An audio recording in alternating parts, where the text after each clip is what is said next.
This is Stephen Taylor, and I want to talk to you about drumming in church. Now, this is something that thousands of drummers do around the world every week. For some of you, like me, this is your first gig. This is your first opportunity to play in front of people. I've been playing in churches since I first picked up the sticks. I grew up a pastor's son, and the first weekend I got my drum set, I played 4 times in churches. I played a youth retreat. I played 2 services. I played a men's event. I was playing in church from the time I started. So this is something that I have a lot of experience in, and a lot of you have to do this on a weekly basis. Now, some churches choose to hire their musicians. So some of you who may say, I'll never play in a church, may one day get a call and you may have to go play in a church that you're not familiar with.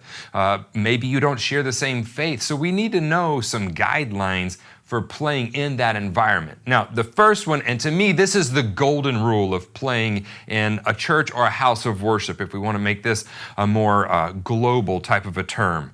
You have to realize that it's not about you. It is not about the drummers. It's not about you coming and imposing what you think should happen in the music, okay? You need to understand that if we understand that from the front, then it makes everything else afterwards a lot easier. Have a good attitude. It's not about you. Be conducive to the environment. It's not about you. It's about serving what's going on in the music. Really, it's always about that with music. Now, the second thing that you have to understand whenever you play an environment like this is it's a group event. Okay, so this is not like your band just doing some solo stuff.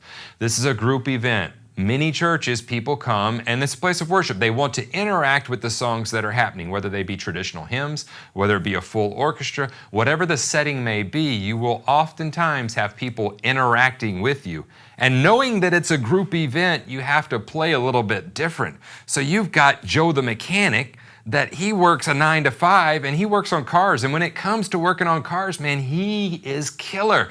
But when it comes to something as simple as like finding the beat to a song, not so good. So we have to realize that, and we have to understand that that is going to kind of direct how we actually play in that environment. Now, the third thing I would say is watch your fills. Now, I'm not telling you can't do fills. It's music. We need to add what needs to be added in the times that it needs to be added. But what I'm talking about is we need to make sure that we're playing the proper fills in the proper places. So in other words, I don't need to play a leading fill in the middle of a verse because again, this goes back to the second rule that we had, and that is it's a group event. If I play a leading fill, then those people sitting there are going to think, oh, that means we're going to the chorus. And so maybe they'll start, I've actually watched this happen, and I play a fill in the wrong place, and people start singing the next section when we haven't really moved. Okay, so you have to understand, what is a leading fill? Well, something like this. So if I'm playing a groove,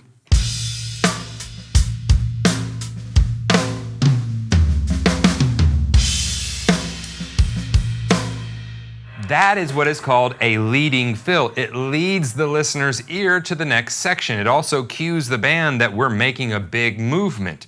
So I'm not going to do that in the middle of a verse, okay? It doesn't really sound good to go.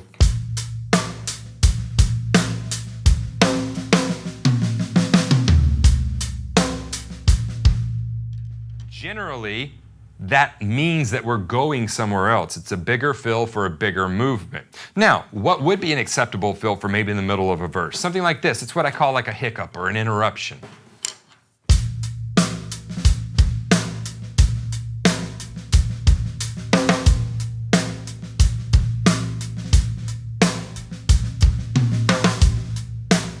It's not a big enough fill that it's going to interrupt the flow of the music, but it also gives a little variation to what's been going on. Again, it's not that we can't play fills, it's that we just need to understand where they're going and put them in their proper places. All right, so the fourth thing is we are responsible for the time. You are responsible for the time. And I know a lot of people go, oh, everybody's responsible for the time.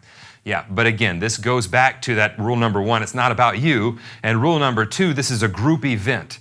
When it's a group event, every group needs a leader, don't they? And you're like, well, that's what the song leader's for. Yeah, true. He's supposed to lead the people with the words, but but who's going to lead the rhythm? That's your job. So we have to make sure that everybody stays together. And that could sometimes be a challenging job because sometimes you have people across stage who are getting some slap back from other people that are singing in the congregation. So I'm going to make sure that everybody is together and that the congregation is following us. And if I notice that a singer, you've had this happen to you, all of a sudden Susie, she's such a sweet lady, and all of a sudden she just starts dragging. Like she's really a weight and she's holding us down. You don't need to sit there and go, oh man, God, I wish she'd sing. Sometimes she's getting slapped back from those walls and she can't hear that she's dragging. So it's your job, because remember, it's not about you and you're responsible for the time, and this is a group event. It is your job to help her out a little bit. So especially on softer songs that maybe doesn't have a lot of percussion, I'm gonna sneak in there and I'm gonna maybe play a hi-hat real softly. Maybe I'll come in with the brushes and give her some type of rhythm. Maybe I'll come in with a shaker, but I'm gonna make sure that we all stay together, because if I don't, then guess what? It's a plane crash and we're all dead. Not just her, and you can't go, well, it was her fault, because remember, it's not about you. See, all these go together. We have to understand that playing in these places is just a little bit different than playing in other places. All right, so the fifth one that I would like to bring up is dynamics, dynamics, dynamics. All too often, I've been in a service or I've gone to visit a church, and many times they will put you in the aquarium. They'll put you in the box. So they could put plexiglass all around you.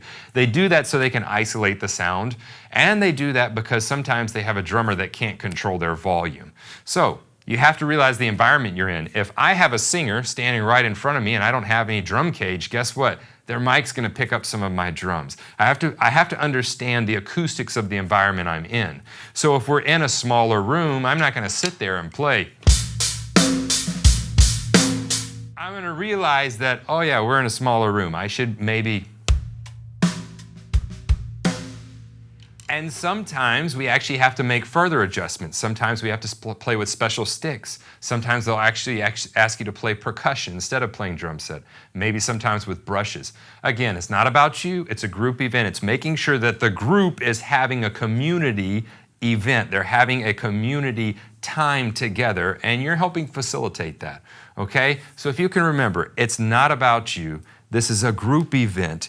Where you need to be careful where you're putting your fills and what fills you're playing. You need to remember that you're responsible for the time, and you also need to remember your dynamics. If you can do those 5 things, man, you're gonna go a long way in playing in that environment and really fitting in and being a benefit to the gig. Again, I'm Stephen Taylor. I'm a satellite teacher here at Drumeo. I also run my own YouTube channel and my own website where I do lessons. You can check out all those links below. Hopefully these tips have helped you.